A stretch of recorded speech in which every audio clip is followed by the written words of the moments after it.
not like smoking, because that's bad, or drugs. I don't know what I'm saying.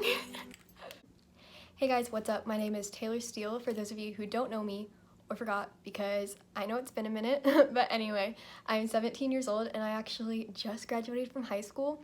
So this video is going to be all about what I wish I knew back when I was a freshman.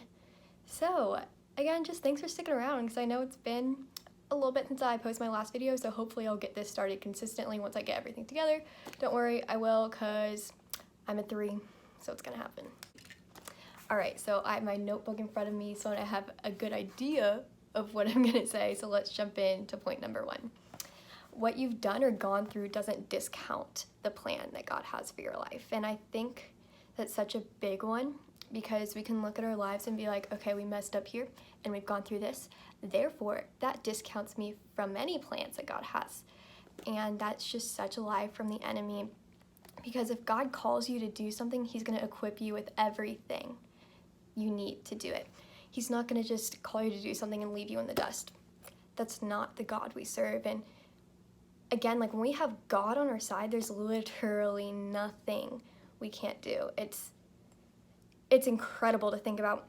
And even just looking throughout the Bible, some of the great heroes of faith, if we look at Noah, he was literally an alcoholic. And God chose him and his family. And if we look at David, who wrote a good bit of the Psalms, who was called a man after God's own heart, was a murderer, and he committed adultery. I mean, guys, what you've done doesn't discount the plan God has for your life. If anything, he can use what you've done and what you've gone through as a testimony for him. And I just wish I knew that, because specifically in my senior year, God called me to do some things that I said no to because I felt like I was in a bad place, and I felt like God couldn't use me because of the stuff I was going through and all of that, and I just really regret it. So I urge you guys to not let that stand in the way. If God calls you to do something, just do it, you know? Point number 2, don't isolate yourself. This, I'm preaching to myself a little bit here too. So when I would go through something that was really difficult and I didn't want to talk about it because I struggle with vulnerability, to be honest, I would just cut a bunch of people out of my life. And I thought that was a great plan and just a great idea, because therefore, if there was no one close to me, no one would know I wasn't okay, and no one would ask about it. And in my head, that sounded like the best plan in the world. And as I look back, I realized that I really messed up, and I'm just thankful for my friends who just called me out in that. And you're just like, Taylor, like, come on, you're being stupid. And I was. And so just in those hard times, just really lean into people, because the people who are surrounding you and the people who are in your inner circle love you and care for you. And if you don't have that, get that. Get those core people, because I would not be who I am without some of those core people in my life who I can just go to and just pour my heart out and tell them what's going on in my life. And let me tell you, it feels so much better to get it out than to hold everything in, because when you hold everything in, eventually you're just going to explode, and it's not going to be good. I can tell you that from experience. So really just get a trusted friend, get a small group leader, get someone who you can trust, and just tell them what's going on in your life. And honestly, I'm talking to myself too, because sometimes I really struggle with that, because I'm like, oh, like, they're going to judge me or this or that. But if you think about it, if one of your friends pulls you aside and just pours their heart out to you, are you going to judge them? No. You're going to love them and support them and walk with them through that season. And that's exactly what the people who are close to you are going to do with you too. Point number 3, find an outlet, specifically a healthy outlet. So for me, it's journaling. I love just grabbing a pen and grabbing my journal and just writing down everything, my thoughts and feelings, no filter, just laying it out all on the table. And about that, I used to kind of be like, oh no, I can't really write that. What if someone reads it? And our high school pastor was talking to a few of us, and one time he said, if you're afraid that someone's going to read your journal, why don't you just go write a book? And I was like, dang, that's true. Am I writing a book or am I writing a journal? And I'm not writing a book. So just when you're writing a journal, just no one's gonna read it.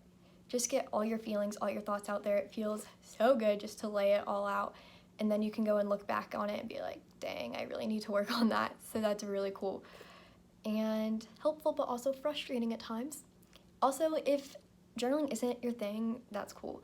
But I think it's really important. I think you should do it at least a little bit. But that doesn't have to be your outlet. Maybe your outlet is painting. For me, I honestly love to paint. Am I good at it? No. I'm not an artist. You don't have to be good at something to enjoy it. I think that's something that we need to learn. Maybe you really love just making bracelets. You just love making friendship bracelets. Like, whatever your outlet is, just go to that and just get it out and just de-stress. I think it's really, really big. You know, when you're studying for that test, you've been studying for 2 hours straight and you're just like, I can't get it, and you're just in tears because I've been there. Stop what you're doing. Just go to your outlet, whether it's painting for a little bit, writing in your journal, going to just make a bracelet, whatever it looks like for you, just go do it. It's so helpful, and I wish I learned to do that earlier in high school. My fourth and final point is just to serve and give back. So some of my favorite memories that I've had throughout high school have just been when I've been serving or when I've been giving back. And if you're a Christian and you go to church, there's so many awesome opportunities to serve in your church, whether that's with kids or with students. I'm a huge advocate for doing students. And if you're not a Christian, there's so many different ways you can serve in your community. And if you're not a Christian, feel free to come talk to me, have a conversation, it'll be great.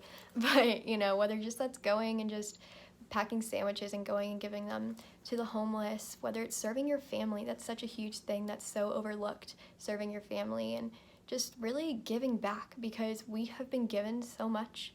We live in such a great country, and I'm so thankful for the opportunities that have been given to us. We just need to give back, and I think that's such a huge part. And one, it makes you feel good, but that's not the main point of why we do it.